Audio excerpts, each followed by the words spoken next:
What's up, Lowlives? It's your boy, Tony Matanya. Say hello to my little friend. Just kidding, it's your boy, Rhino. I think that's my new intro. I'm just going to intro myself as different silly things because it makes me laugh. And if you don't like it, fuck you. All right, today we're going to be doing an interview with someone we haven't heard from before. Met him through I guess it was through Manchester Harley Davidson. He was a friend of the dealership. He reached out, wanted to do an episode, met him at the swap. Cool guy. I am Jolly Roger, I think his Instagram is. We'll get that hammered out for you. Those little details. But first, I want to say thank you for the birthday wishes. My birthday was last week. I didn't know I was so loved. I think that's super cool when your boys and your friends just tag you and just like, this person's amazing. So I really appreciate that. Made me feel good. And birthdays aren't that fun for me anymore because I'm getting older. So every year I'm like, oh fuck, I gotta die. I gotta do something about this. But yeah, man, it was cool having my boys reach out and say that they care because we never compliment each other in person. But anyways, thank you for the birthday wishes, and thank you Patreons coming in hot, dude.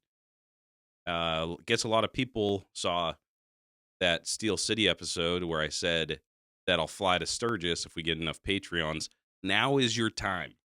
If there's ever a time where you're like, yeah, I'm gonna throw those boys some money for all their hard work. Maybe they can get some better engineering or some shit, Support the show, support your boys. Now is the time to sign up for Patreon for a couple of reasons.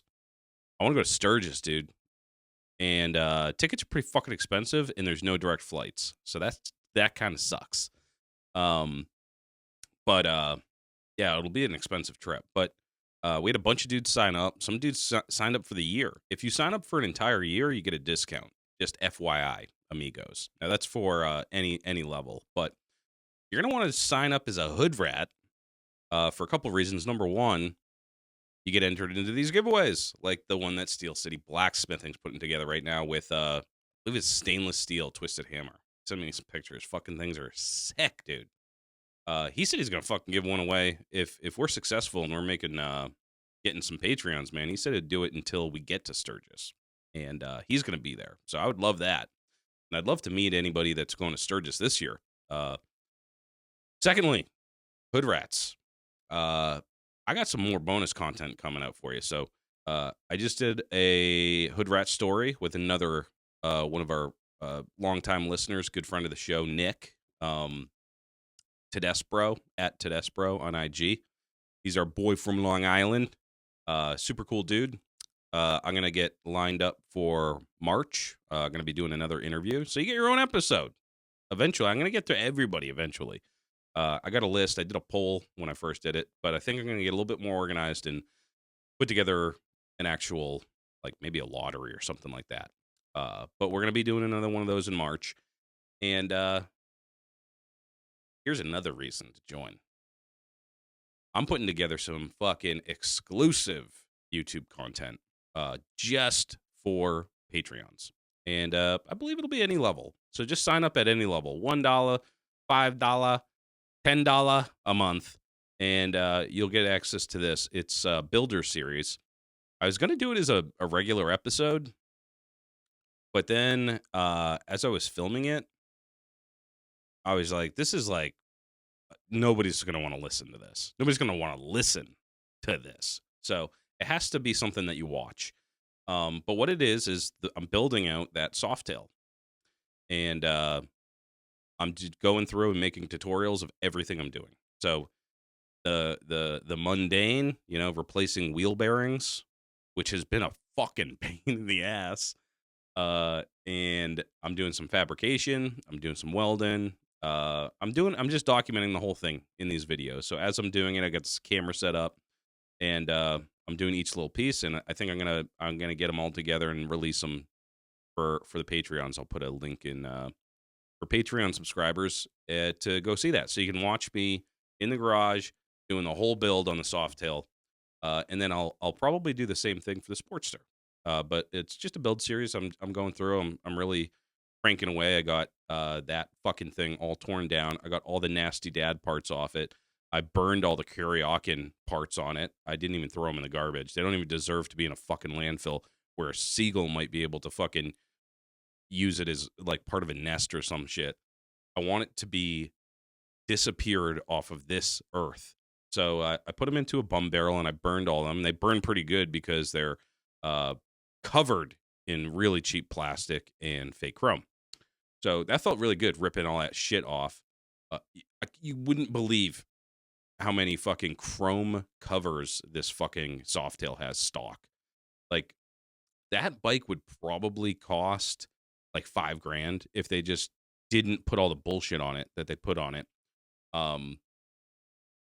Like the belt had two separate pieces, a top and bottom guard, and it wasn't easy to get off either.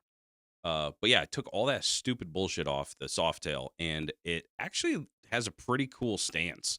Like, I had it up. I'll send some pictures out of the progress so far, but it has a pretty cool stance to it, man. When you take all that dumb shit off, it starts really looking like a kind of a cool bike. And I've been really digging deep and looking at like other Softail chops. Yes, you heard me. I said chop. I'm calling it a chopper.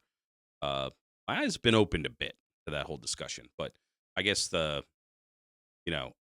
always been a hardtail guy, but I'm kind of sick of the conversation, and I think I was wrong too.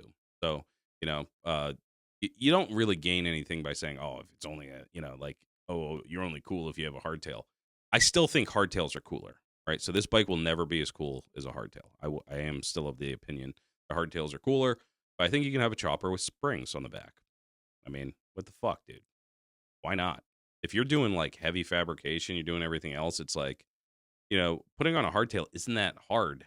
A couple of fucking welds, and like most of the hardtails come with, you could reuse all your spacers and your stock shit anyways. So what do you fucking do, dude?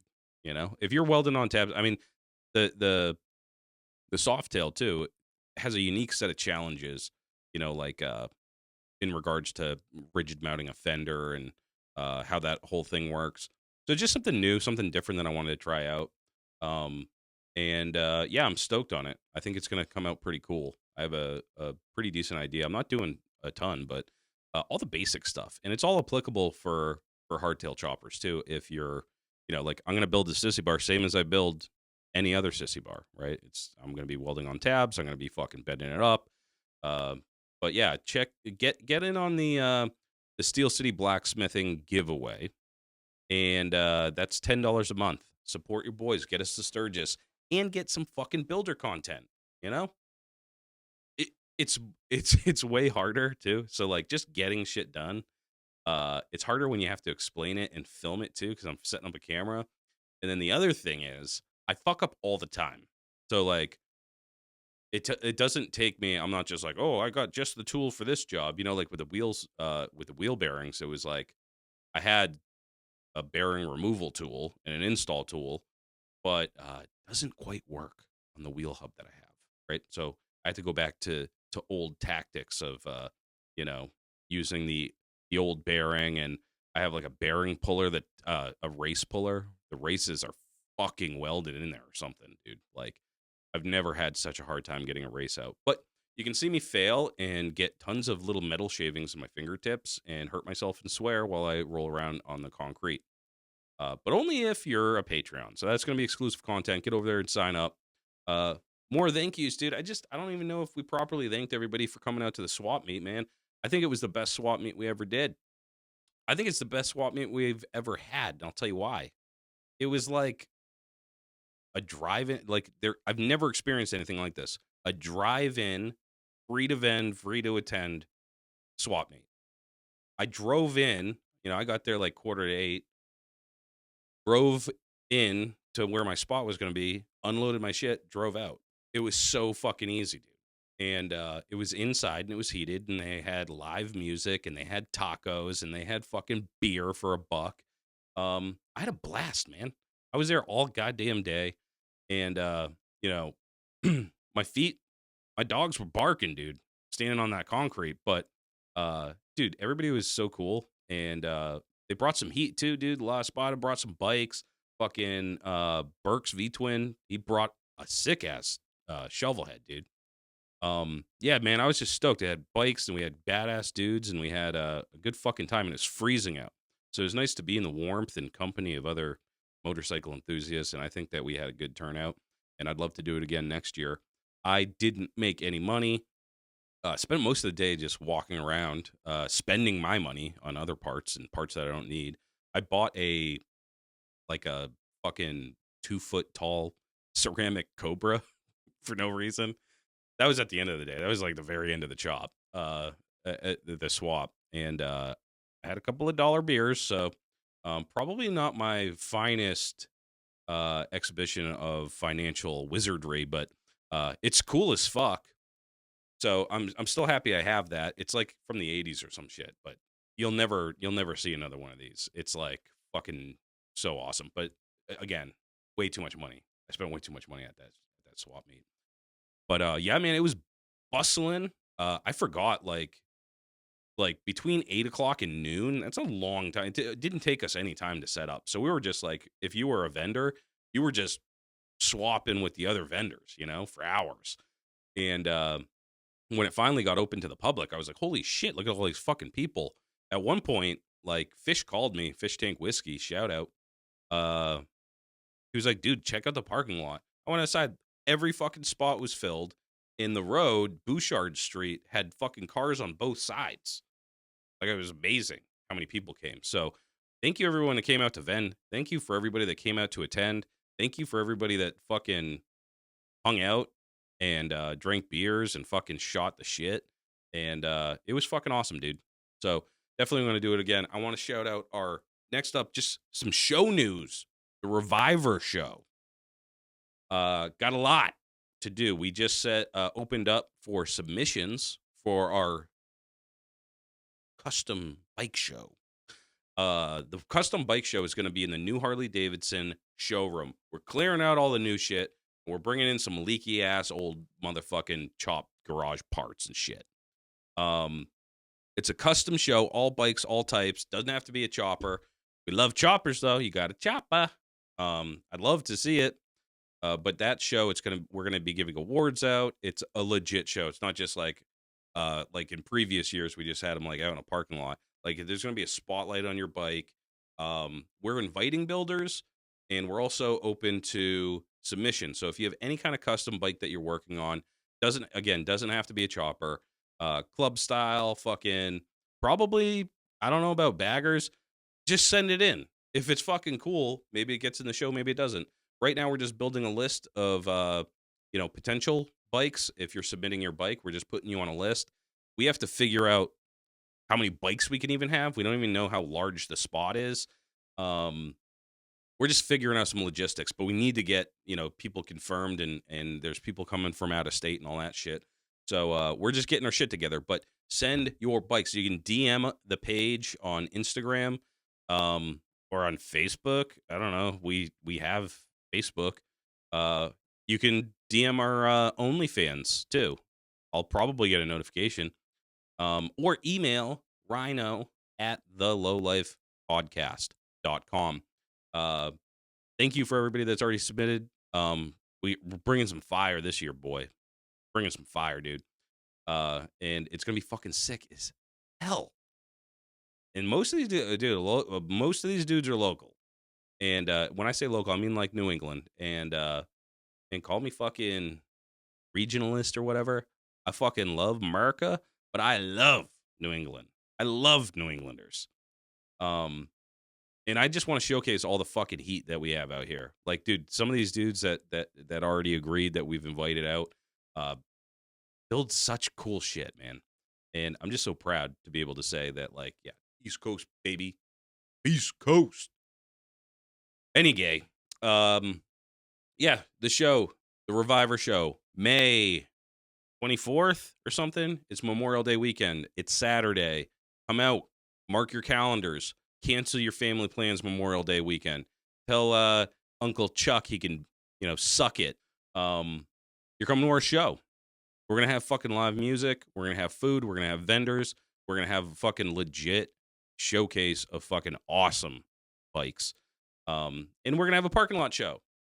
So if you're not going to go to the main show and submit your bike there, we're still going to have a parking lot show. So you can just ride your shit in there and, we'll have an area set up. Again, we don't have any of the logistics set up. This place doesn't even exist, by the way. Like, Harley Davidson is not at this new location yet. So it's kind of like we're on a time crunch where, like, they have to finish the construction. We have to finish our fucking shit and planning. Just trying to get it all together so we can have a fun time. Just one day in May. Have an awesome time. All right? So that's the show. That's the show news. That's the news you can use, hobos. But now I want to get into this motherfucking interview. So I will see you on the other side. This is my boy. We just met, but I can tell he's a good guy. We met at the swap meet face to face for the first time. I am Jolly Rogers. Welcome to the show. Thank you. What's your real name? Nick Rogers. Yes, Nick. You spend so much time. I spend so much time on Instagram. I like only know people by their freaking Instagram handles. Instagram handle, yeah. Yeah. That definitely is his thing. What's up with the Jolly Rogers? It's honestly just being Rogers. Growing up as a little kid, I'm the only ginger in my family out of a family of brunette, so I was Red Rogers forever. Because I was like into Cowboys as a little kid, so like that kind of worked. And then I don't know, somewhere in high school, college, like the Jolly Rogers thing, that's what happened. So I was in the hardcore scene, and everyone had nicknames, and that was a thing. And someone had started calling me Scallywag, like a pirate. And then I remembered the whole Red Rogers thing as a kid, but I wanted to keep going with I think Instagram took off, and I was trying to think of something catchy. Yeah. So you're the only ginger? Like, your mom and dad don't look like you? No. My granddad. My granddad was like, pictures of him at my age. I'm like a Xerox copy. Yeah, that's so weird. Genetics are weird like that. Like, I got twin boys, and they're both bleach blonde, dude. Not like me and my wife do not have blonde hair, but like her mother did or something like that. So it like skipped. She got like they got some distant recessive genes. My wife's a twin as well, but they're all brunettes, and her younger sister, bleach blonde. Oh, wow. That's wild. Oh, so you married a twin. That's cool as hell, man. Twins are wild, dude. Yeah, super interesting. Yeah. Like, it's just, I wish I was a twin, dude. It must have been like the shit growing up, because you always have a best pal. Like, you join a sports team, or you go into first day of school or whatever, you always got your best friend with you. It's fucking awesome. I don't know if I'd quite say that. So my wife was the athlete, and she was like the captain of the softball team. They didn't have enough people, and her twin sister was a ballet dancer. She's like, "You're signing up for softball." Made her like play outfield, hated every minute of it. Shit. Okay. But she was like, I'm the captain, you're my twin, you're out there. Yeah. So it was definitely funny. But no, my wife was the athlete, and then her twin sister and younger sister did like ballet and stuff like that. Yeah. That's cool. Ballet's cool. Yeah. So, but that made it easy when we met in Brooklyn, New York, and we started dating because there's a Boston themed sports bar out there, and we would go there a lot and watch like Bruins games, Red Sox, stuff like that. Yeah.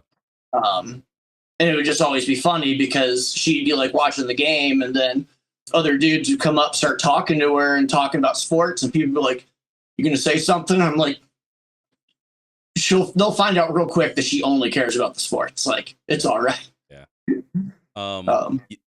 You said that was in Brooklyn? Yeah, we met when we New York allows that? A Boston fucking sports bar? The place was awesome. I'm not sure if it's still there or not, but we went for years for regulars. Damn, dude. And so, like, anytime there was big Red Sox happening, or like the Bruins won the Stanley Cup while we were dating, so we went to like every Stanley Cup game at that bar. And then it was like the final game of like the whole series, and we were the first people in line for a table.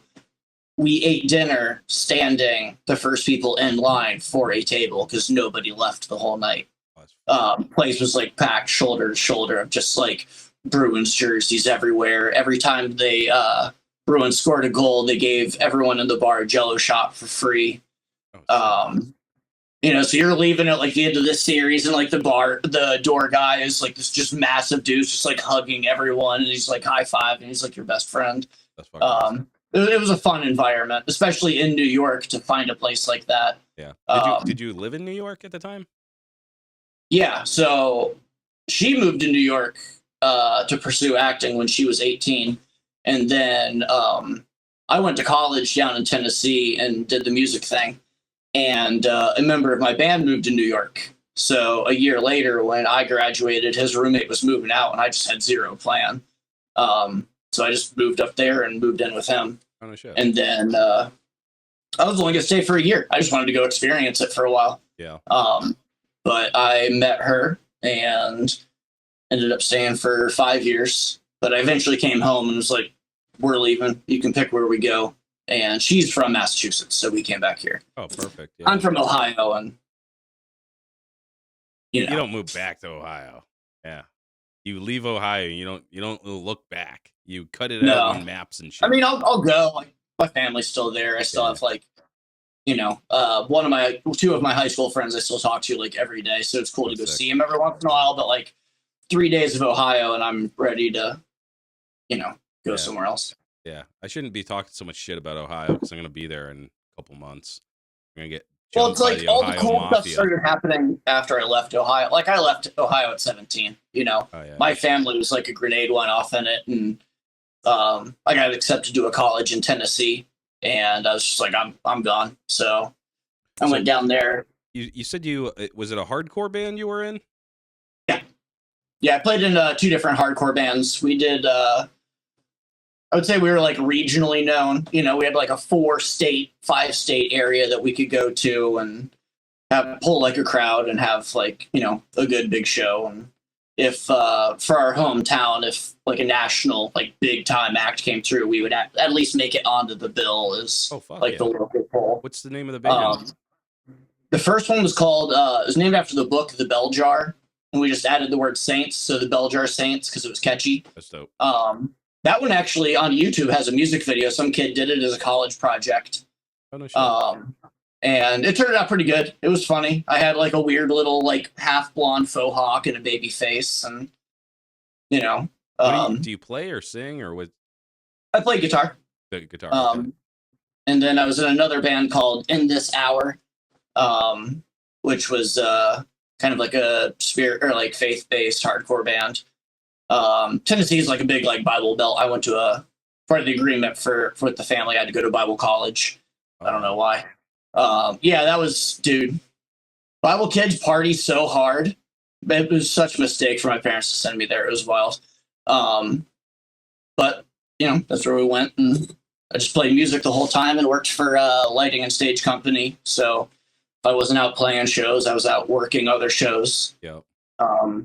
So I got to meet like Metallica, B.B. King, oh, no shit. A few other people that were my idols, and like, but the golden rule in the industry is like you can't act starstruck. So I'm just like, hi.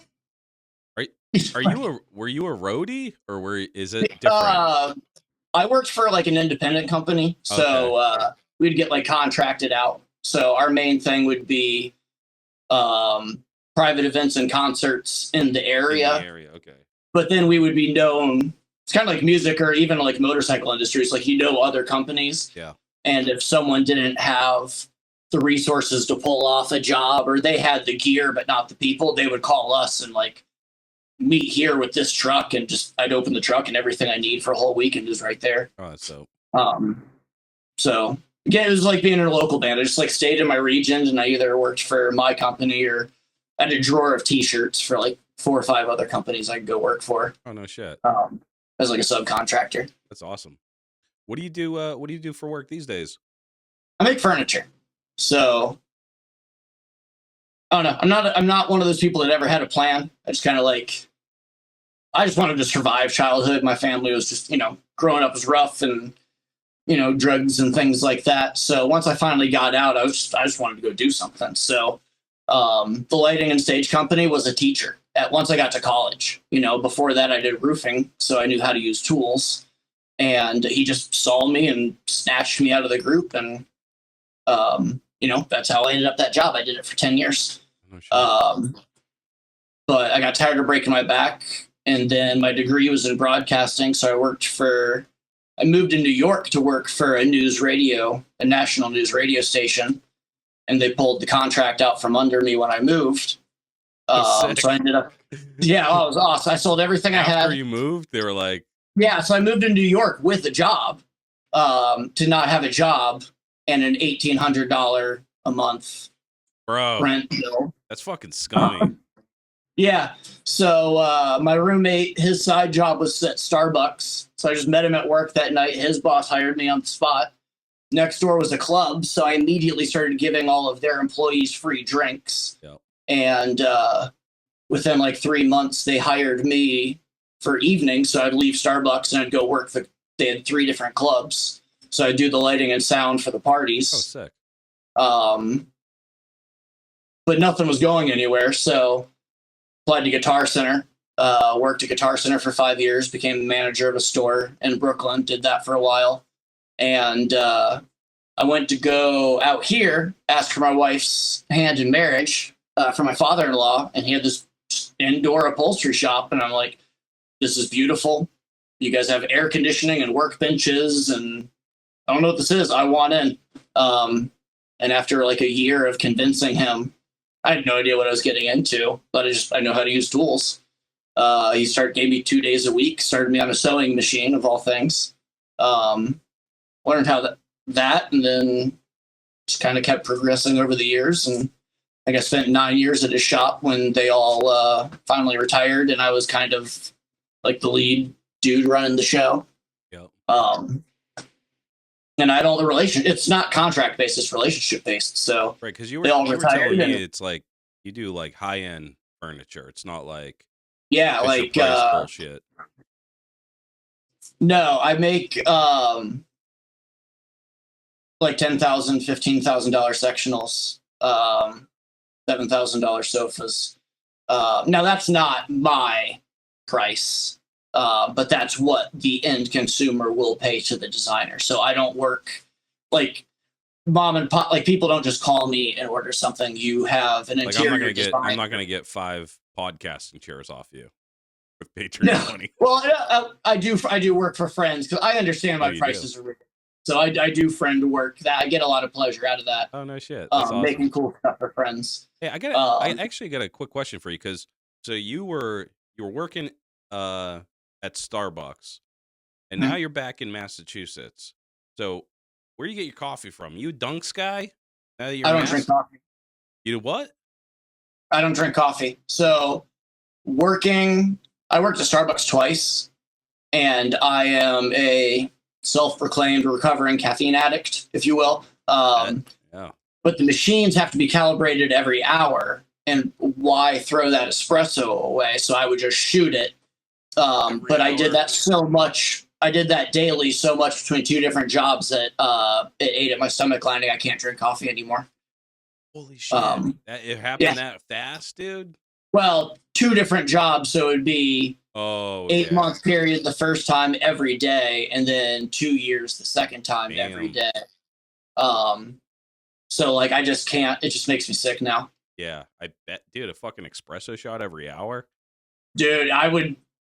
I'd work a 12-hour shift at Starbucks because they couldn't keep employees. I would take an hour train ride home, smoke a bowl, and be like, I'm so tired, guys. What's going on? I think I should go to sleep. But I can't, like, just jacked out of my mind. And my roommates would be like, bro, you, like, holy shit. You have a problem? Yeah, dude. Caffeine, man. I remember working, my buddy. We had, like, third shift, like, unloading fucking trucks, dude. Mm-hmm. And, it's fucking hard to make that transition, you know, to go to a third shift job. Like, and he was taking fucking caffeine pills, dude. And one night he fucking had basically like a heart attack almost, and he went to the hospital, and his fucking heart was beating like 300 beats a second or something. It was like, because they have tins, you know, like caffeine. You're like, oh, I'm tired, you know, pop one, and then you're like, still tired, you know, because you didn't fucking sleep because you're trying to get, you know, like I've a weird rhythm. I've done that. I used to drive trucks for the lighting companies, and you don't think about it, and then Oh all of a yeah, sudden I'm like, did I take one? Because then you forget, yeah, and the next thing you know, you've doubled down on it, and you're like yeah, white yeah. I knuckling took one through your already. day. No shit. Well, people don't think about caffeine as something that can really mess with you. Yeah. I watched an interview the other day. Dee Snider from Twisted Sister. His band had to sit him down about his coffee addiction at 10 a.m. and his band members had a beer in their hands, drinking off the shakes, and his caffeine addiction was actually interfering with their daily lives because of like how jacked up he was from it. Yeah, dude. I used to drink fuck tons of coffee, but I don't do it anymore because I'm old. It affects me way differently, you know? Like, I used to drink coffee all fucking day. Just like from the time I woke up, I'd be drinking a coffee, drink it in the afternoon, drink it when I got home from work, and then I could go right to sleep. But yeah, dude, now it fucks with me. I just, for the morning, I'll have him in the morning and that's it. But so how did you reached out to me because you have a relationship with Manchester Harley, right? Correct. Yeah, I worked with Keith Parlay, their GM. I worked for him 10 years ago when he was still like the assistant desk manager at what's it, High Octane in Billerica. So when I moved to Massachusetts, I wanted to do something different than Guitar Center. So I, as well, I was still working out my couple days a week at the upholstery shop. So as long as you're making sales, Harley will work with you on your schedule. So I just went to the local Harley shop, wanted to see what it was like for a summer of slinging bikes. And Keith was actually probably one of the coolest bosses I've ever had. Because like there, and it's like cars, you know, and I've worked in a lot of different sales. And it's like when I wasn't there very long. I think I was there like 5 months, maybe. Because I was a salesman. Like I used to like run the show at Guitar Center. So like, you know, big recording deals, I'm working the money and the deal. And like, that's what I'm used to. Partly their first level is what you call a fit specialist, and they can't talk to you about the money. They just want to fit you to the bike, which is proper. And I totally get that. But that's not what I'm used to. And, you know, everyone wants to mouth off to their Harley guy. And I used to manage a pretty gnarly store in Brooklyn, New York, where people have tried to fight me before. So, you know, yeah. It's just not a culture I'm used to. If you're going to mouth off to me, I'm expecting you to actually like have an issue, not trying to get like a deal. I was just like, this isn't what I want to do. Yeah. But when you leave a place like that, like everyone's like, all right, cool, bye. You know, Keith was the only person who's like, why? Why are you leaving? You know, like he actually cared. Yeah.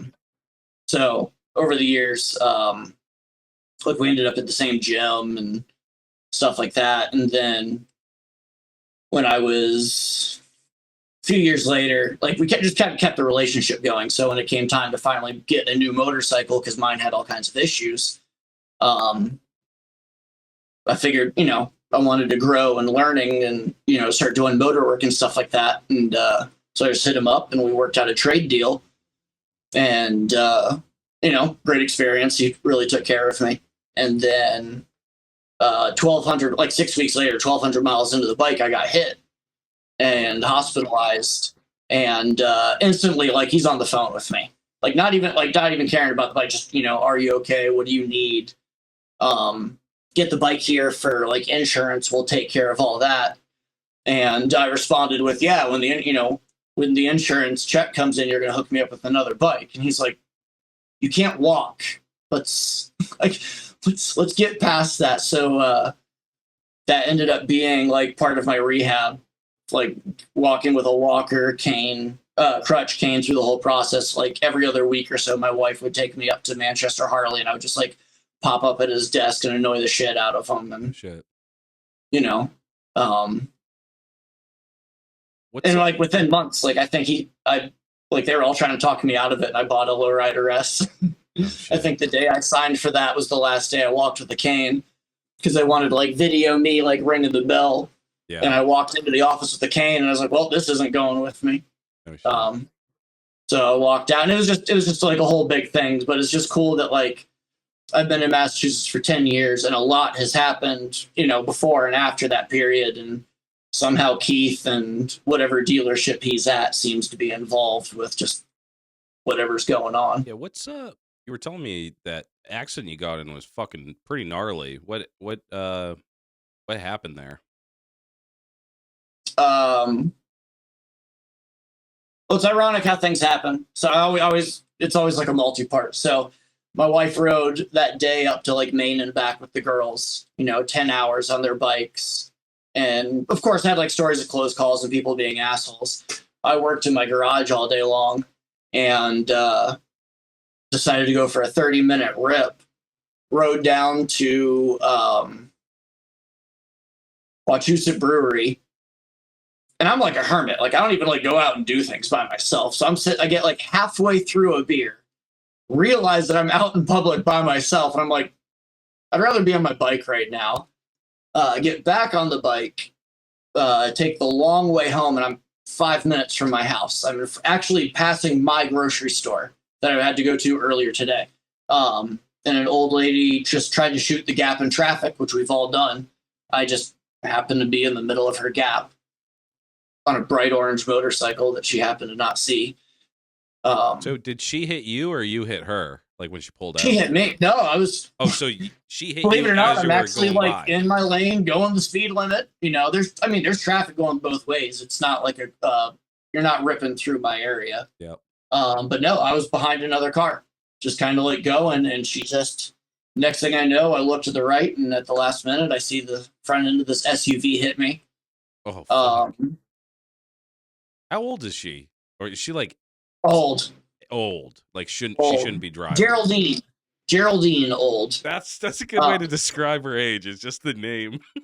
And then everything slows down. So I cross the double yellow line, and I don't know. I have so many thoughts of what I could do, but there's another car coming head on and just crushes me. And the bike like shot up into my body, but my arm caught the car. So everything just went backwards. Ended up in the hospital with completely shattered. Like the whole pelvic ring was shattered. Crushed rib cage, bruised lung, crushed nut. Couple torn like blood vessels, a bunch of like random shit. Couple fractures in my back.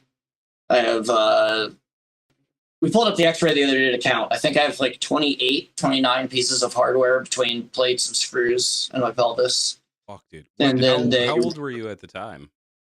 35. 35? I got the bike. The bike was like my 35th birthday present. It was my first like new thing ever. But they can only, I had 4 surgeries in the hospital. They can only get you so straight. So a year later, they had to actually go in and remove the bottom portion of my tailbone. Oh, fuck. Yeah. Like when it happened, you were just fucking pulverized. So that it's not like you got up and you were walking around fucking like, what happened? Like you're just late. Are you just like unconscious? I wish I was unconscious. I wore a race helmet, and that bitch kept me awake. Yeah. Oh, that pissed me off so hard. I'm just like, I'm awake so long I'm making jokes to myself. Like I can't move. I think I asked someone who shit in my pants. Like, you know, the old lady did, like, I don't even know if she got out of her car. Her passenger did. But the dude, she just goes around. We still haven't found her to this day. Dude, yeah. Well, no, I had a good lawyer, and he did his research, and he's like, "We're going with whatever the insurance company give you. You're not getting nothing out of this one." Yeah. Damn. So Geraldines don't typically have a freaking mint of money, you know. No. I mean, the lawyers come back with everything. They came back. They're like, "She doesn't own her car. She doesn't own her house. She doesn't own this." And I'm like, And I don't even hold grudges. Like, whatever, just stop. Yeah, it was just Let me yeah. just move on with. So, but it's whatever. And I don't consider, like, that's the shitty part, but I don't consider the accident like the defining moment. Like, it's I call it the rebuild. So it's everything from like waking up in the hospital on. Like day one, I woke up in the hospital like just like happy as shit as I was alive, and day two, I wake up in the hospital pissed as shit that I'm still alive. Yeah. Like, but I was, high spirits the whole time. I had great medical care while I was there. I had a really, really awesome. She was from. One lady was from Kenya, and the other lady was from Guyana, and they were just like so excited to come in and take care of me every day, and like it was just funny. You really learned a lot about humanity and the things that like different people have to deal with. And their perspectives of their situations. Because I had roommates the whole time. I had 5 roommates while I was in the hospital. And this first or second one, if I could have walked, I would have murdered in his sleep. So he had like a broken arm, and he was talking about like being I don't know. It was like a pity party about being like a hero and broken at the same time. I think I started yelling at him one night. Oh shit! Yeah, it's like, hey, once I get out of the hospital, you better be out of the apartment. He's like, well, I'm going. Well, so at first I wasn't going to go home. I was supposed to go to. I was in the hospital for a month, and then I was supposed to go to another care facility. And he was like just crying about the home setup, and I think I just started screaming at him about like, I can't even go home. If I could walk over there, I would whoop your ass right now. And they'd like come in and tell me to calm down. Damn, dude. Yeah. But a month later, I was damned and determined. And yeah, dude. That's fucking... If I could get from the bed to the chair, they would let me go home. Yeah. And the second I got home, we realized I should not have come home. This is going to be hard. I'm still broken. Dude, I got stuck in the car. And then I got stuck on the toilet.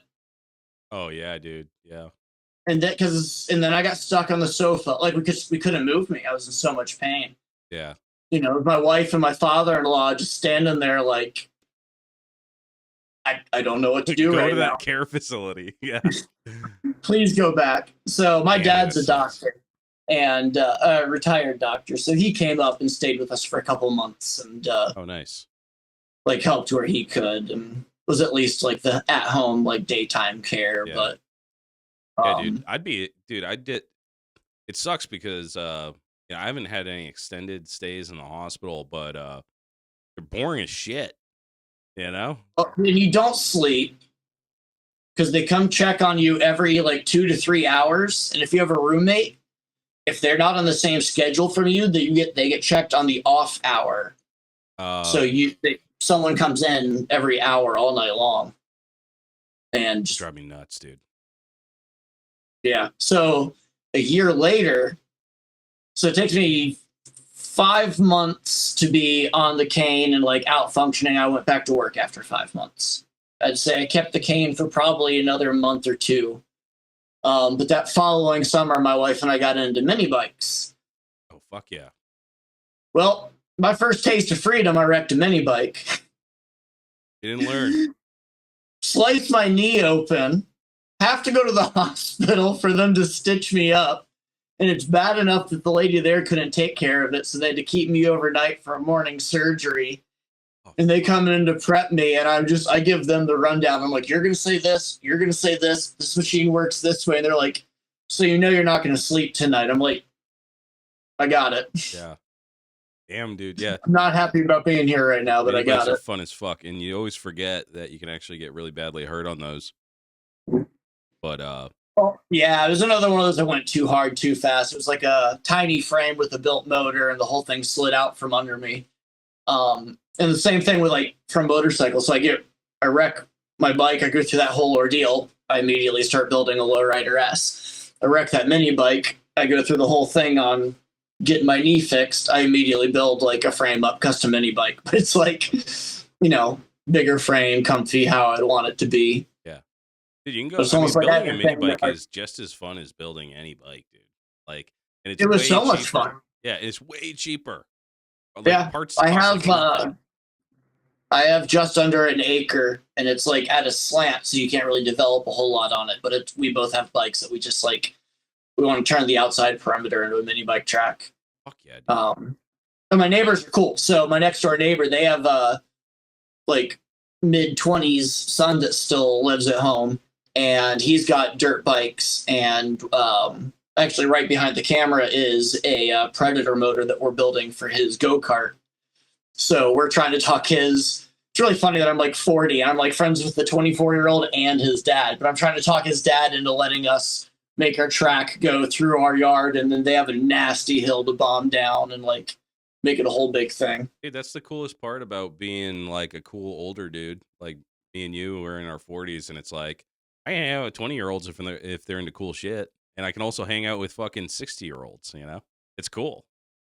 Well, yeah. Well, they're both rad, and they both like when the son's over here working on stuff. I don't feel like I'm like hanging out with the kid. I just Yeah. like he worked for the city. He's out plowing all night and working on bridges when they need problems. Like he's 24-year-old grown ass man. He actually acts like an adult. It's nice. Yeah. Um, So how did you let's take it way back because we did the like how did you get into bikes?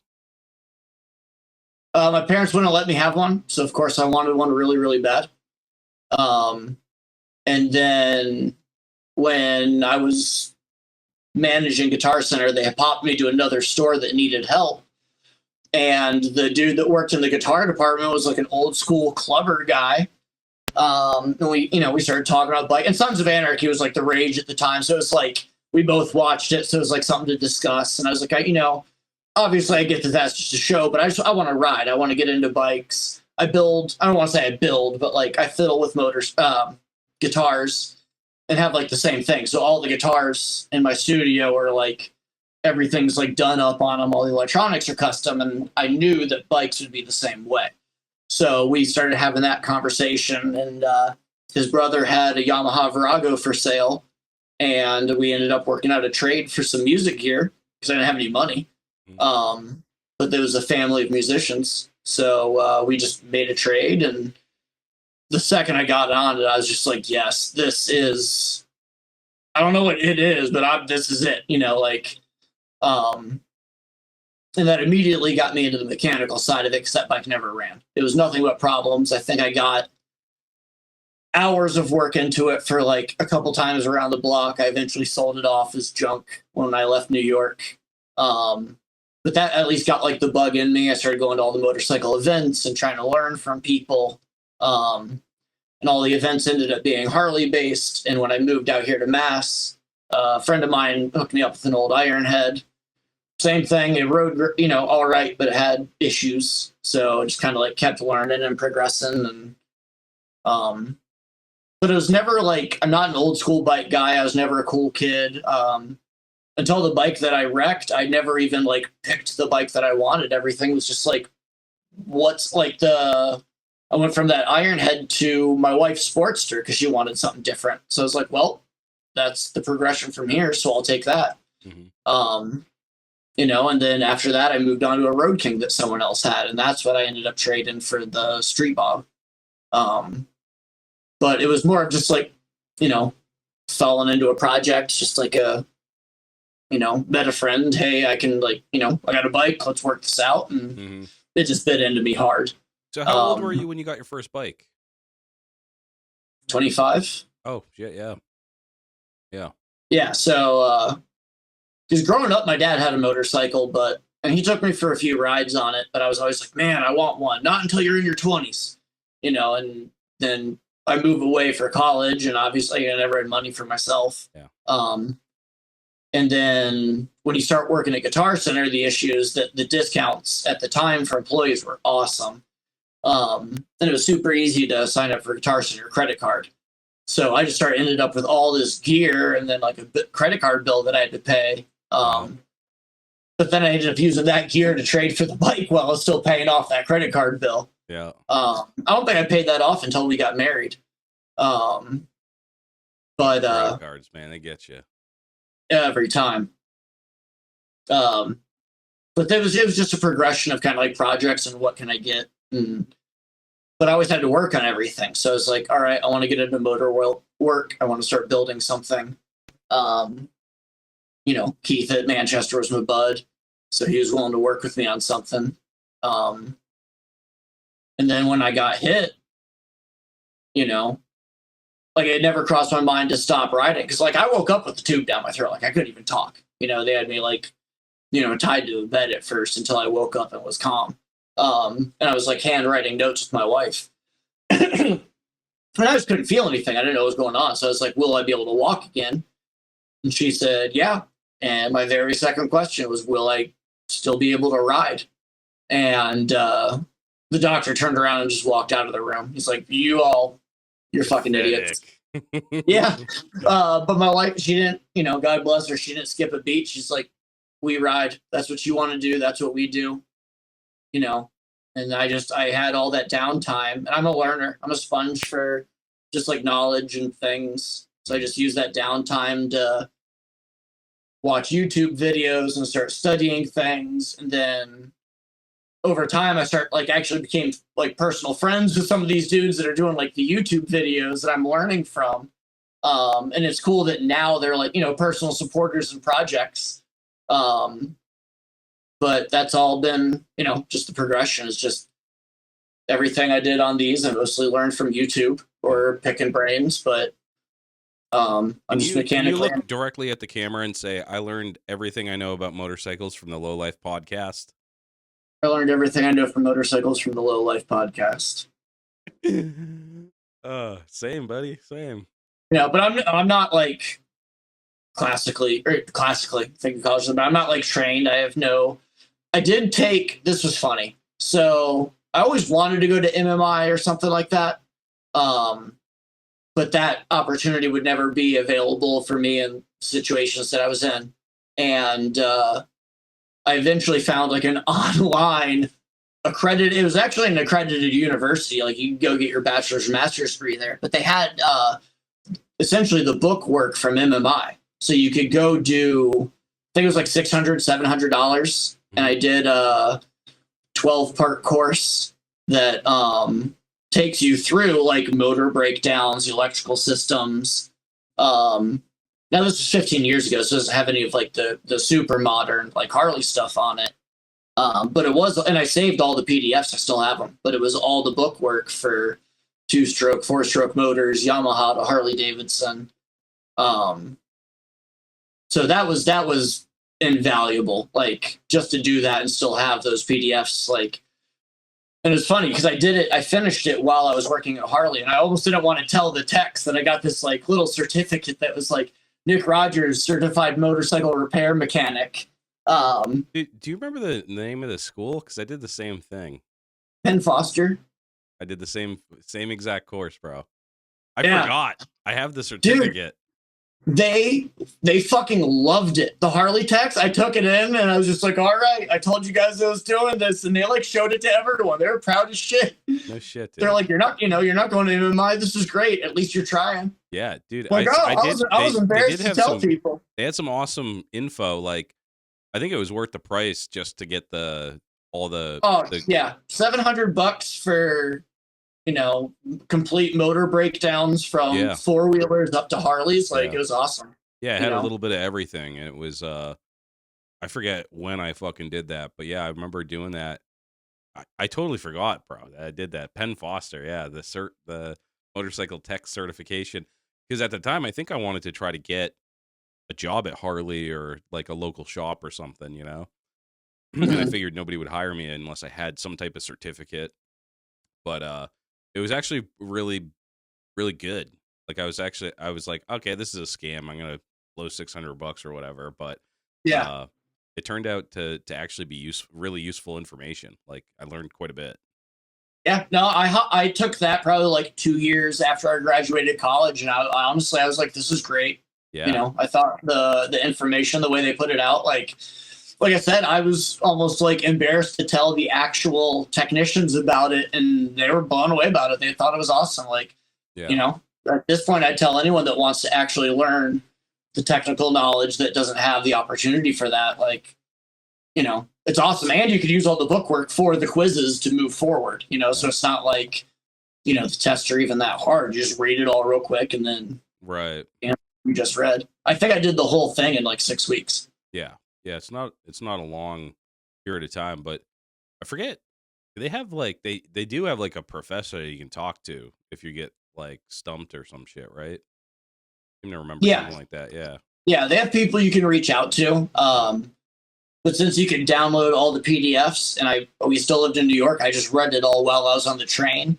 And then I would run upstairs real quick and like answer the questions real fast. Yeah. While it was still fresh. Yeah. Because when I was working at that second store, my train ride was like an hour and a half. Oh, fucking hey, dude. New York subway system, man. That's fucking torture. No, I took it for the experience because I was like, yeah, this is going to suck, but it's worth doing it to like grow. I made it like 6 months. And I'm like, this experience blows. Get me out of here.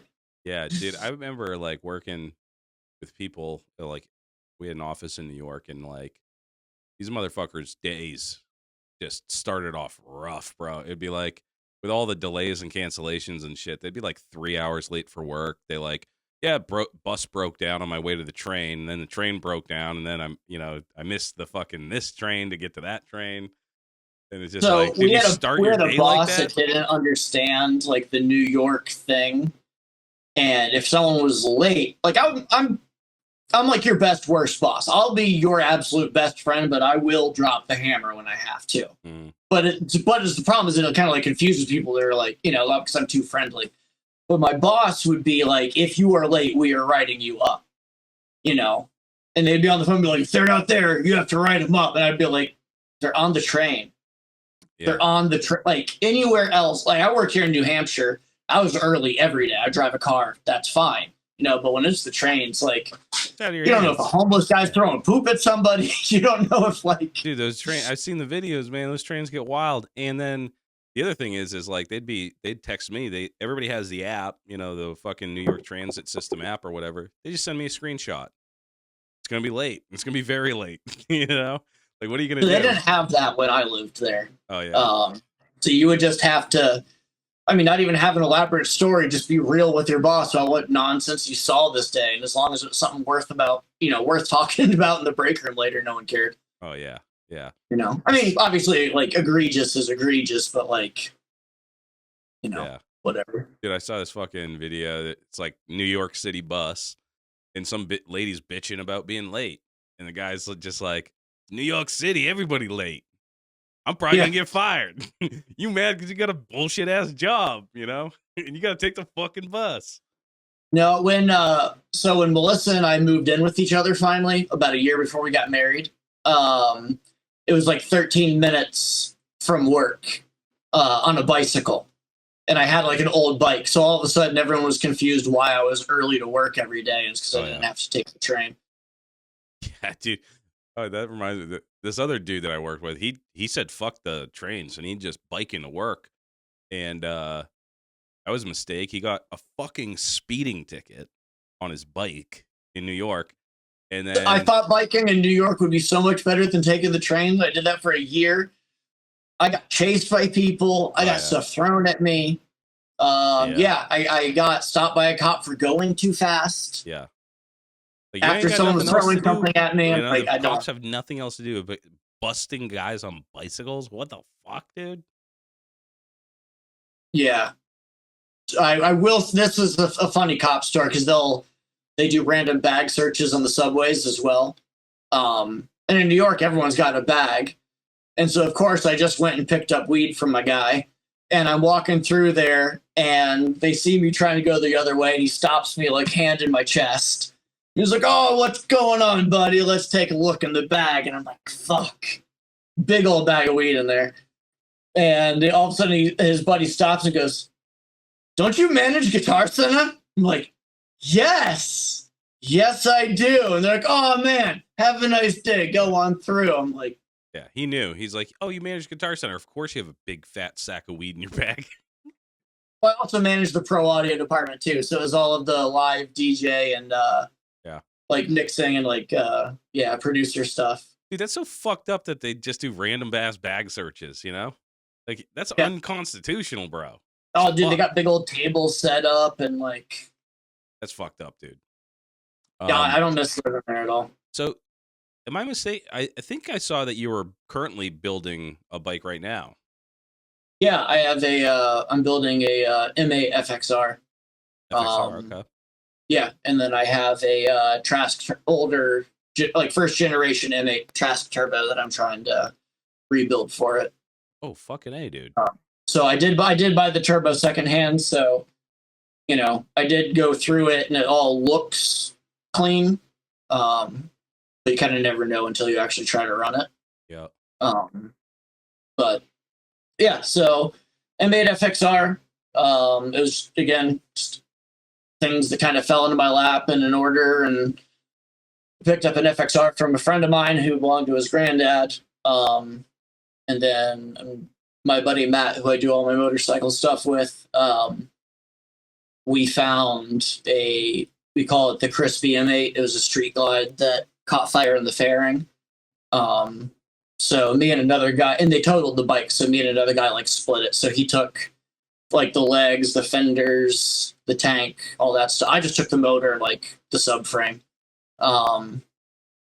And kind of figured like I want to keep growing in motorcycles and keep learning. But if I was going to do a motor swap on an FXR, I wanted to stick with something I kind of knew, which on my bike and my wife's bike are the M8s, and that, you know, my machinist and a few other people came out with some motor mounts, things that kind of make that process a little bit easier. I wouldn't say easier, you got to put a lot of work in. But they were the first people to put out motor mounts for that application. And so now, yeah, I feel like it's just kind of like a Frankenstein bike of, you know, a bunch of different parts. Most of it's used and secondhand, the things we're trying to refurbish ourselves. And then anything we can throw into it that's new and shiny, you know, we will. But my buddy Jeff from WFO for Life, they're out of Brookline, New Hampshire. Actually, I'm wearing a shirt. So he's been great. I was selling off some other parts, and he bought them and came over and saw the project. And then with his brand, and we wanted to work together, he decided to start sponsoring the project. And, fuck yeah. You know, more of like, what do I have that he can buy and like use? Because that's what he does, is he buys and sells parts. But he's also he donated handmade one-off fenders that he got from something. Like some other project that he didn't have a use for, but they're definitely like, you know, nowhere near OEM style. I'm going to run a Nest fairing on it. Case mounted mid controls from Boosted Brad, and Steve at Speed Kings has also been a huge help. He hooked me up with the seat so far, and then he's going to sponsor me on some of his hard parts. He's going to come out with new risers, and then we're going to run. Jade Affiliate's going to make custom one-off wheels if I can actually figure out how to design something. No shit. But so it's cool. These guys are sponsoring you. Are you building it for something specifically? So that's how it started. It's one of those you kind of think you're onto something, and then it doesn't really go how you think it's going to. Mm-hmm. So Steve with Speed Kings, he helps sponsor and put on Born Free and Born Free Texas. And then something else that feeds into that is the FXR Tour. And what they do is they pick 9 invited builders to build complete frame up custom FXRs. And then there's supposed to be a 10th this year they changed it to the 10th builder. It was before garage builders, like someone specifically just at a garage like me doing it. Mm-hmm. Which I totally get. They the guys that are in it are just like super awesome. So there was a 10th builder pool, and they did it kind of like Built Well style, public vote off. And I got knocked out in the first round. You know, you try real hard, but you know, I'm not cool. No one knows who I am. I still got to kind of like, you know, cut my teeth in the industry, and like it's not something I'm trying to make a career out of. I just want to like make a name out for myself, like out of a hobby, and just have fun with it, you know, and learn. Yeah. But that opportunity opened up a lot of windows for me Mhm. because I didn't want to jump into even throwing my name in that hat for being the 10th builder for the tour without 100% being able to do it. Mhm. So I reached out to like Steve. He was actually the one I was mentioning earlier. So when I was in the hospital, I found his like chain sprocket video. Like if anyone, I think like that's probably one of the most viewed chain sprocket videos on YouTube. And then I ended up meeting him at an event later on, and we just started talking back and forth, became buddies. And I reached out to him and it was just like, hey, I want to do the FXR tour. I want to do a few things. I'm not asking for anything. I'm not the kind of person to ask for anything. But you just want like, do you want to help out? Do you want to help brainstorm? I have no idea what I'm doing. I just, will you be involved? And he responded with, I'll sponsor you some of the new parts that I'm coming out with. And obviously not for free, but we'll work out some like he's got a thing with Jade and he does his own custom wheels. So like, not like sponsored like free, but like involved and like, wherever we can work things out, we'll work things out. Yeah. Jeff has been, again, as a sponsor, he's been huge. He literally just comes through my garage, just like make the pies like, I'm going to buy all this stuff from you. And he uses it. It's not like he's just throwing money to like, do it. Like we actually have a good relationship of, I don't want him to take anything he's not going to use, but at the same time, I treat my, it's a thrift store. Come pick anything you want. And then again with Keith, like I'm trying to start a YouTube. I want to do, not like a how-to channel, but like a, hey, look what I can do kind of thing. And, grow and have fun and show my journey. So with Manchester, Harley, and Keith, this is the FXR is like my starter project. So they're sponsoring this project. Not the channel yet while I'm growing content, but they're letting me, they're kind of, again, kind of giving me like the family deal. Nothing for free, but like anything that we can like work out and they can like, help me out with. They've been wonderful. But it's making a dream bike feasible for someone like me. And that's the cool thing about it is that when I was having all of these conversations, they were the ones that made it not FXR tour contingent. Like if you don't get the votes, you owe us anything. Right. Like, they all know my story. They all know what I want to do. And it's just really cool to have people in the industry that want to see you succeed. Yeah. And they all know I'm a furniture maker. Like I make high-end custom furniture and that's not something you see every day. And they think that's cool as shit. But I can't spend that much time doing that much detail on all that and not do it for myself and buy out Let's Motorcycles. And they see that. So it's just cool to have that kind of support, friends that I can like hit up and, get what I need or like information. It's not something I've always had. I've not always had a support network like that. Yeah. And if it can turn into something, but like I'm still building this bike, I'm still invited to the tour. I'm just not getting the perks of it. If you were in the 10th builder pool, you are still welcome to come and be a part of everything and do the tour. And that is the plan, because also being a small business owner, I need to get into my own shop. And this fits that timeline, but I got to finish the bike in that timeline. So, tour or not, I'm building it. And again, they with the sponsors and all that, like they see that and they support that and they think it's cool. So, just the fact that I'm working hard and I'm not dragging ass or wasting anyone's time, like that's what's important. Mm-hmm. And that's what that's what should be important in the motorcycle community. Like, not everyone can be a builder. Not everyone can have a full-time shop. There's a handful of small shops around here that are people actually doing that we should be supporting and sending them the service work and the deals and all of that so that when we need them and the back and forth, like they can be there for us as well. And like, same thing, like there's just a big, like organic community. Like anytime you try to like gatekeep or hold things back or like keep things separate, like that's just not, not what it's like about. Motorcycles should bring people together, and like not everyone should have to be some big shop to be able to do stuff. Like if you have an avenue and a corner and the ability to do something, it's cool to have that there. And, you know, I don't think I'm rambling, but like, you get what I'm saying. Yeah, dude. Like, But like we want to build that. People that support like fucking Deadbeat Customs, supporting this show. And exactly. So like Deadbeat, like that's super cool. This won't be done in time, but like they reached out and wanted me to be a part of like the Hill Climb show. And I'll get to take my Softail because that I'm finishing up another bike right now that I'll be able to take for that. But like Deadbeat is super awesome and want to support things like that. Jeff, WFO for life.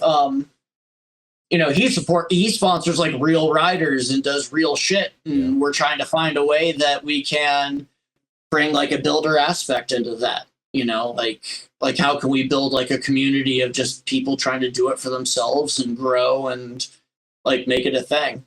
I used to be a part of a shop night in the North Shore that was similar to that. There was a lift and a bunch of tools and people drinking beer, and you could show up on a Thursday night and hang out, and whether you're working on a bike or 6 people drinking beers telling you how you're doing it wrong, it was just like more of like the environment. And so that's what we're trying to set this shop up for. Like I got my lift, we got all the tools that people would really need. So to actually set up like a community garage type of thing? I would like to get to a point where like, I mean, not just like open community, but like a shop night hangout, like, people that are cool and legit and want to like be a part of something like, that's awesome. Not a club, like fuck that noise. But like just an open community of riders that want to learn and grow and support the culture. And, but it's also at my house. So if you want to come here and be a dickhead, I'm just going to kick you out. Like beat you over the head with a fucking wrench. Yeah. I would die. Like when I first got into motorcycles, because I was a lot like you, mid-20s or late 20s, figured out motorcycles were the best thing on the fucking planet, and I had lost like decades of my life not riding them. But when you don't know anything and you have like nobody and you just have this thirst for fucking knowledge, it's like I would die for a community garage, Well, and that's what. Sorry, we're going on a journey for my charger. Well, that's what that was. So I didn't even know. Can't even see me. Sorry. So I didn't even know what I was going to. Some friends invited me to come just like hang out at some shop night. I didn't even know what shop night meant, And sorry, getting a beer too. So, and the first thing we do when we pull up is, again, something you don't often see is a lady working on her own bike. And Sarah Winslow, who a lot of people know, probably said her last name wrong. Like in the middle of everyone is exactly what I said. Like she's doing an oil change on her bike. She has all the stuff available to her, and there's 6 dudes drinking a beer telling her how she can do it better, Yeah. But that's what it was. Every Thursday night, you could show up to shop night as long as you were cool. The guy whose house it was at was a very awesome guy. Oh, so anyways, it's like showing up to a shop night and there's, exactly what you're looking for is just people either working on, and not every shop night would even people working on something, just be people hanging out and, whatever. It just became like a local community. Mm-hmm. But it was awesome. And I got to go to that. That became like the thing. Like I religiously went to shop night. Like you weren't coming in the way between me and like hanging out with that group for like 3-4 years. Oh yeah. That sounds fucking amazing. It was awesome. It got to the point that like back in the day when there was still the gypsy run, like the whole crew would go, like everyone from the shop night would like all get on their bikes together and go to the gypsy run or strange days, or like there were different motorcycle events, deadbeat retreat. But it'd be cool. Like you show up with a whole like crew of people and make a compound, and it would just be that like collective of people, we're not trying to like be anything or, anything legitimate. It was just, a core group of people with, similar interests. And it was awesome while it lasted. Like, over time, like, if ever people got married or moved off or different things, I eventually just moved too far away that I couldn't do the trip every Thursday anymore. I'd love to do a shop night, but nobody would come because I live out in the fucking sticks. unfortunately. But that's the problem is like, I live in Pepperell and like out here, I'm 40 minutes from anything. Yeah. Which was about my max for going to shop night. Once it was beyond a 40-minute ride either way, I kind of stopped going Yeah. consistently. Yeah, that's a haul, dude. For just like a random Thursday, you gotta get up and work in the morning too. Yeah. But to have something like that or a community like that, Yeah. and that might have just been a one-time thing. I don't know. It could have just been like that, thing that happens that one time for that one place. But if I can open up something like that here and, just have an open spot for people to work on stuff and learn and hang out, that would be super That's cool. awesome, dude. Yeah. It's so cool, like to be able to do it at your place, to host that type of thing, because it's kind of like you're giving back to the community. They have access. If you have like, it looks like you got your fucking garage like tight, you know what I mean? Like that's nice to be able to share that with someone, Yeah, I don't know what all you can see, but so the other side turns into the upholstery shop that I've got. Oh, I can't even see stuff. Sorry. There we go. So all the tools you could need. I got 2 tool chests, a couple of benches, drill press over there. So the Jolly Roger flag too. You got to fly that. I've actually, and that was part of it. I've had that since I played in a band in high school. Oh fuck. Drum. It was, I kind of feel like a dick when I tell the story. I hate thieves. I hate people that steal shit, but if you piss me off beyond no end, I will take something that you'll think about forever. And it was on the front of someone's drums kit. And I can't even remember what the issue was, but like I have a little bit of a temper. My whole band was mad. I'm just the one that'll actually like do something about it, And but I just remember my other guitar player just being so upset, and I was like, "That's good enough for me." We were on the way home, and I'm like, "Anyone want a flag?" And they were like, "Oh my god!" We had to hide it because we had like 4 more shows with those guys. Oh fuck. Yeah, dude. That's how you are with your boys though. It's like just tell me who to hate, Someone's pissing you off, they're fucking with me, I'll steal their fucking flag. Oh, that's me, 100%. I don't even remember what he did. I was like, he's pissing you guys off? All right, I'm mad. Let's go. Yeah, dude. That's fucking awesome. Dude, it's been great talking to you. We're at an hour here, so we got to shut her down. But is there anything else that you wanted to bring up that we didn't get a chance to talk about today?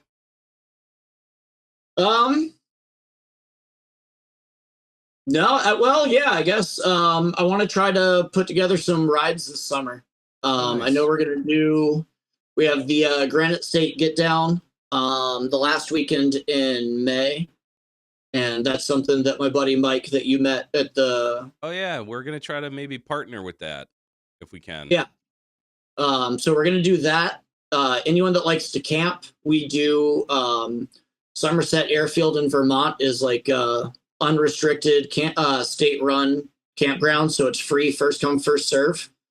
That sounds and awesome. We like to go up there and take up a lot. We'll send people up on a Thursday to take up a couple sites worth, and then anyone that wants to come is welcome. So come up, bring a tent, and we'll do 2 days of we have friends that are locals there, and they just take us all through the back roads of Vermont. Towns share police, so you can rip pretty good and not really worry about cops too much. Like that. But it's just a good fun weekend. We've had big pallet fires up there, and the police will come and just be like, make sure you clean up the staples, Yep. So we'll definitely get in touch about some stuff like that. But I want to start doing. Well, I've kind of over the past couple of years kind of had my head up my own ass rebuilding everything, but I want to get back to doing the community stuff. I want to start putting on group rides again. I want to do a Vermont run. We could do like a Lowlife podcast weekend or something if you want. There's no specific group like does anything up there anymore, but it's just a wonderful spot to go take advantage of. That sounds fucking awesome, dude. So we'll talk more about that. I love those 2 words next to each other. It's amazing. Sometimes the weirdos come out of the woodwork, but that's part of the stories. Yeah. But I've camped up there a whole bunch of times, and like we've had some gnarly fires and parties up there. And as long as you're cool, everyone else is cool. That's And fucking awesome. What's you said you're getting together a YouTube. Is it active now? Like, do you have videos people can go check out?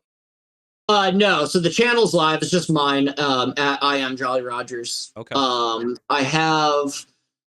I'm doing a series on turning the Softail into like a sport tour kind of thing. Just because the Lowrider S is a great platform for anything like that. And then I just recorded my first episode for the FXR M8. But it was about being a garage builder for the FXR tour, so we'll have to go back and see if I can still finish that one up. Yeah. But coming soon, I'd say within the next month or so, I'll have my first episode out. Oh, that's awesome, dude. Yeah. I'm actually putting out some YouTube stuff for my Softail build that I'm doing right now. Some like tech stuff, like just going through the process of everything I'm doing, like intimately filming myself in the garage doing it, which takes way longer than you Dude, it makes imagine. Any project 3 times as long. Yeah. And then when you do the project and realize half your shots are crap. Yeah. Or you forgot to fucking turn the microphone on, or fucking you start doing it and then you run into a problem and you're so like, many times. Fuck, I'm an idiot. Yeah, which it's funny because that's what my degree is in. It was in broadcasting communications, but the fundamentals are still there, but the technology, like the information's ancient. Like I'm still back on like YouTube learning fresh again. But it's fun. I feel like an idiot doing it. That's the hard part. I think that's why I'm getting so slow at it. Cause like, I didn't want to be like selfie camera guy. Yeah, I know, dude. And I hate seeing myself like, but nobody will watch it unless there's a face on it. Like you won't even, nobody will watch it if it's just hands working on parts and shit. Like people watch. No, YouTube, and I just gotta pull my head out of my ass. Like I know I can do it. I think I got the personality for it, and I think like in the end, I really just wanted to feed back into growing community stuff. Something else I want to do is a part of that. Steve at Speed Kings does rider profiles, and that got me thinking about doing a series called Why We Ride. So like interview different people and their stories of like what got them into bikes. It doesn't always have to be like people like me with like, an accident or like something completely tragic, but like, a little bit of that, a little bit of the, let's get some shops involved, shop tours, but kind of use it as an outlet to like show off what I'm learning, but also what's going on around me, who's doing what, who I can get involved in my projects. Maybe we could get together and do something like that'd be tight. Yeah, dude, I'm down to do whatever, Yeah. I'm trying to actually I'm trying to reach out to other motorcycle content creators and kind of collab with them, you know what I mean? Like, or just get the cross-pollination type of thing, like, because to me, it's like my mission really is to, I want all the lowlifes, all the guys that are doing bike shit by themselves, really building shit. I want us all to know each other. You know what I mean? Like, I really believe that if you're into building motorcycles and riding motorcycles, you're a certain type of person. And I haven't fucking really met someone that I dislike, like really dislike. Like there's no thieves. There's no like liars. Like they're just like really good people. And they also, it's fun to talk to them because it's like building motorcycles is fucking interesting. And the motorcycle culture and the trips and the shows and the cool artwork and leather work and the painters, and it's just such a rich community. But yeah, man, I'm totally there's a lot down. of cool stuff going on. There's a lot of ways to express yourself, if you will, or like put yourself into it. Like at one point I thought I was going to actually get into the industry by making seats, but I just felt like I was too much at work every day and I hated doing it. But like I've still found my way into doing something and enjoying it. And that's what I want to do with the YouTube and like grow. Same thing, like not just what I'm doing, but show what other people are doing around me and like what's going on. Like Jeff lives 15 minutes from me. I've lived here for 5 years and we had no idea. We could have been riding together before my accident, but we didn't know. I know there's a dude with a sick Dyna like 10 minutes down the road from me. I'm waiting for us to just run each other on the street again, just so I can be like, like, come talk to me, you know, like people Yeah. are out there, you know, but especially where I live, like there's nothing drawing people together. There's nothing, you know, like Jeff and I are close enough and we're talking about just trying to do a local bike night again, Right. you know, just to get people in our area to realize other Harley dudes are around that aren't, you know, 60-year-old dealership guys. Yep. Nothing against those dudes. Like that's awesome too. But you know, but there's, yeah, I think there's a lot more people like us out there that aren't on the map or known or like, you know, Right. would love to ride and grow and do like what we're doing. Yeah, good dudes that just like they're in the area, just haven't connected yet, you know. But dude, Nick, this has been awesome talking to you, dude. And yeah, we'll definitely link up and get something together. And we go all to all the same shows and shit. So I'll see you again soon, you know, at the next motorcycle event. But really appreciate you coming on, dude. It's been Yeah, fun. dude, thank you so much. Yeah. All right, buddy. I will talk to you later. All right, guys. That was Nick Rogers. Super cool dude. I had, you know, we talked a lot at the swap meet. He had reached out, and he's friends with, you know, the Harley folks over at Manchester Harley. Great group of people. And I've been meaning to get him on the show for a while, but we've had shit booked solid. But we had an opening this week, last minute. So I hit him up and I was like, yo, bro, let's do it. So glad I got to talk to him. He's doing some cool shit. And yeah, check out his YouTube when it comes out. Follow him on IG. Yeah, just super good dude. Super good dude doing cool stuff. And for the right reasons, you know, community stuff, like doing a community garage thing, like giving back and teaching people. And he did it all on his own. All right, low lives. I want to say that, you know, I had some much needed garage time. Much needed garage time. I've been in the garage a lot lately. And, you know, my fucking brain was melting doing all this podcast shit. And I just decided I'm fucking done with it. I'm getting back into building bikes. So I pulled up my panties and I said, you know what? I'm going to order some fucking parts for that Softail and I'm going to get to grinding. And on my birthday, every year, no matter what's going on, I go in the garage and I smoke cigarettes and I drink beer and I work on bikes. And I make sure that I have something to do every fucking year. Because that's what I like to do. I like to drink beer, I like to smoke, and I like to work on bikes. And I had the best fucking day. And I finally got the Softail project off the ground. Got all the gay bullshit off it. Started grinding, cutting, burning myself, welding. It's fucking awesome, dude. And so much so that it inspired me to change our outro. Until next week, lowlives. Get in the garage. Get in trouble. Run from the cops. Have fun. And never stop chopping.